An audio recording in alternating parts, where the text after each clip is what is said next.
Are you ready for an awesome art challenge? Well, you are going to love this Lego Mondrian inspired masterpiece art lesson.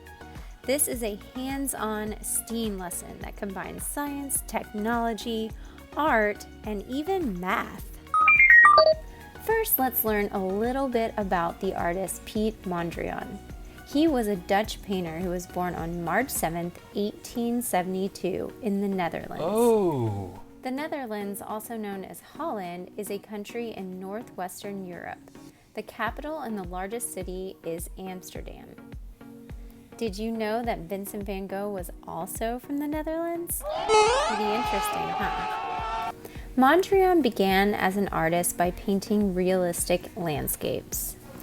However, in 1911, when he moved to Paris, he learned about Cubism and started to use geometric shapes in his paintings.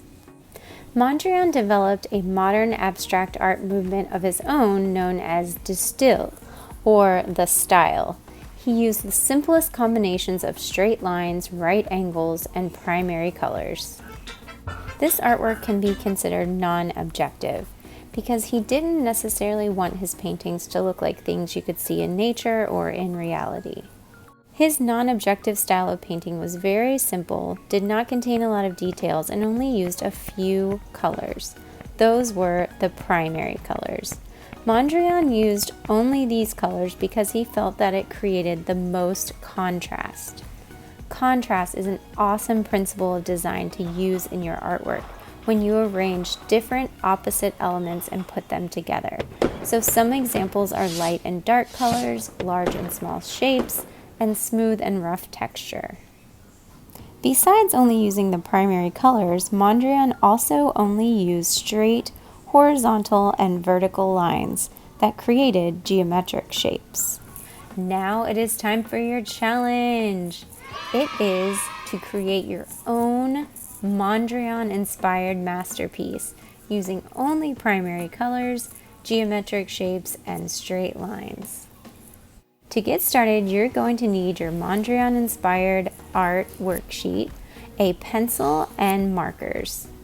After you write your name and code at the top and answer the 3 questions, then you're going to use the Lego brick paper to draw your own Mondrian design using straight lines and geometric shapes.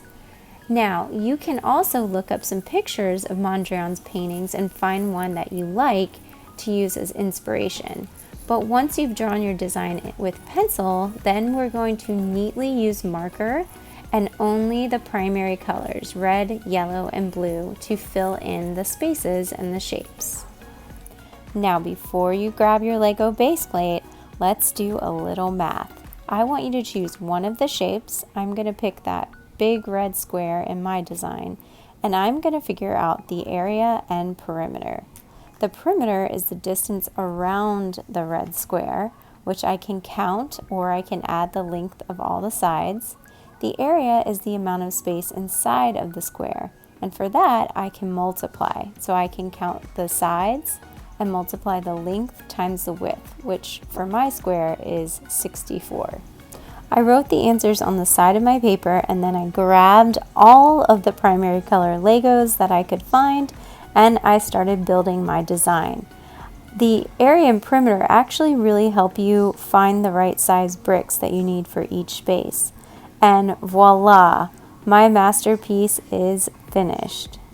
Make sure you take a picture of your awesome Lego creation before you take it apart. And have a blast.